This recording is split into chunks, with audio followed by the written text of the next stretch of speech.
As someone who was expecting Baji to die, I'm still shocked by this episode because I didn't think he would end up doing it himself. Now, he was going to die no matter what. He had a mortal wound. He was coughing up blood. Everything was bad for him. It was just a matter of time.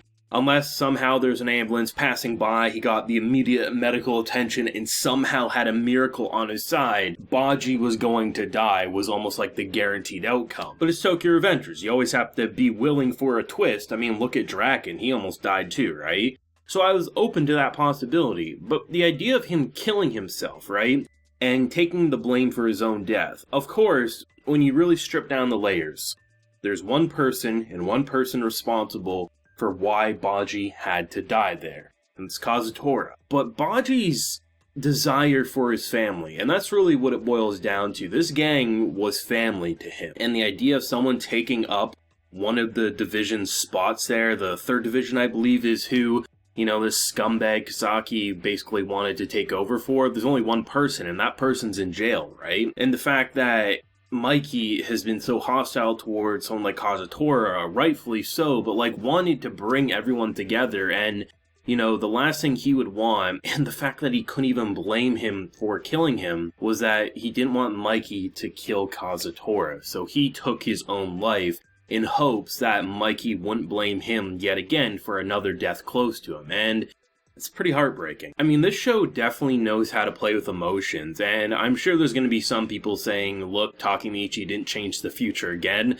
I mean, I'd be more shocked if Takemichi immediately changed the future for the better, but it's all about the little steps, right? It's never going to be these giant leaps that are going to massively change, which you typically see in time travel stories, right? You know, a gunshot was supposed to happen, it didn't, so it completely changes the timeline, right? No, instead, we're probably going to end up with very similar situations occurring, certain characters ending up dead, but the way they end up dead can still shake the foundation of where the story and Mikey's persona can go.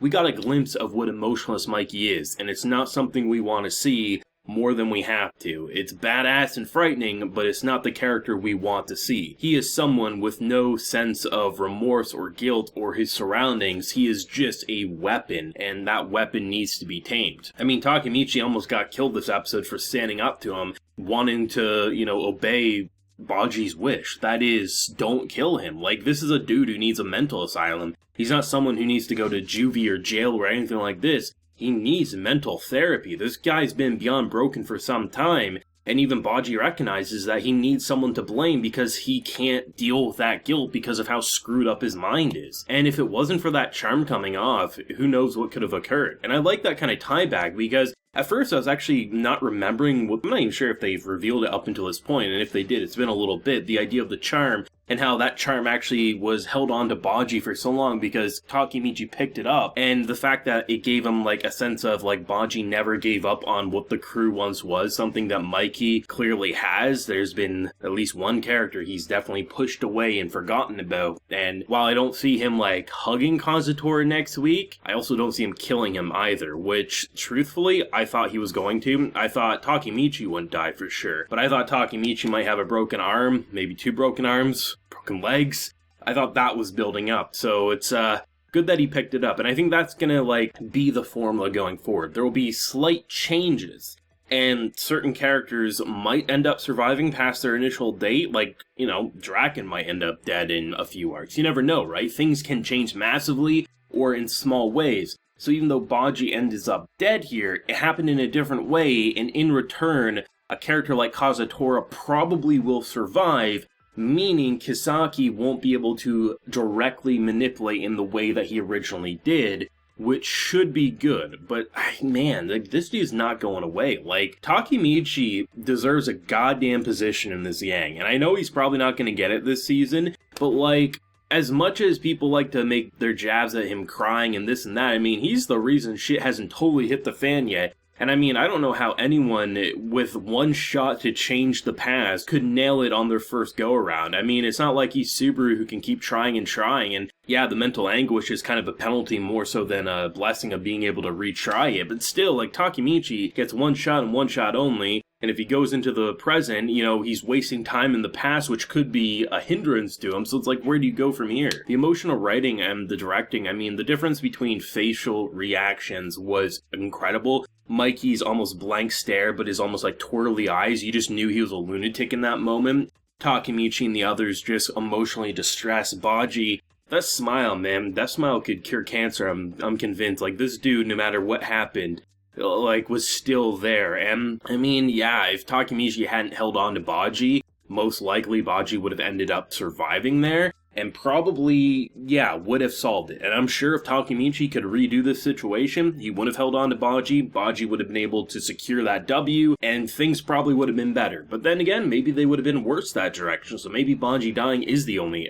We'll never know, right? We get one loop and one loop only. We know what originally happens, and we know what happens after Takemichi intervenes, and it's hard to say in the moment which one is the better outcome, right? But at the very least, small steps are made, and small steps is about all we can really wish for and hope for in the show like this, because we know it's going to last a long, long time, and really, until our boy becomes the leader of Tamon, I don't think someone like Takemichi will be able to fix things magically in an arc. It's going to take a very, very long time, and I wouldn't be surprised, truthfully, at this point, the story goes all the way up to, like, the moment in the present that shit hits the fan, right? He's probably going to have to work his way up, become leader, and lead it all the way up to there. Like, and maybe that's when he can finally lead the gang. It's gonna be a long road for this boy, and yeah, he cries a lot, but goddamn, I'm surprised he hasn't given up yet. That's my truthful opinion on the matter. I mean, I'm just really interested in Kazutora because it does look like at the end of the episode, he did have a sort of breakthrough, realizing what happened there. And it looks like he might not blame for once, and he might actually admit what happened. I mean, a lot of people love to look at characters like Kazutora and say he needs to die, or he needs to go to jail, but no, he needs some mental help. And maybe if he had mental help to begin with, rather than just going to juvie where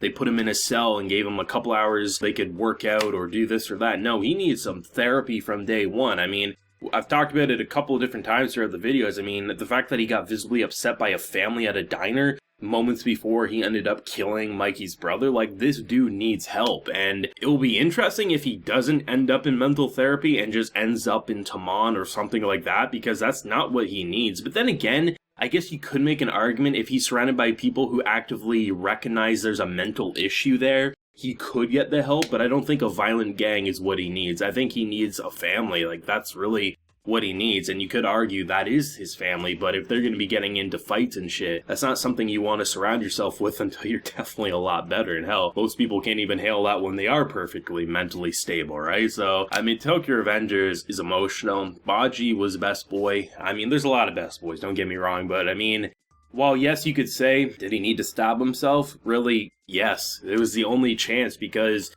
had Mikey killed Kazutora, there would have been no going back, and it's pretty heartbreaking, but we can only accept what's happened and move forward with that and try to make better going forward, and that's exactly what Takemichi's probably going to do. Let me know your thoughts and feelings on this week's Tokyo Revengers episode down below. Leave a like if you enjoyed, subscribe if you're new around here. So until next time, everyone, please take care and have a good one.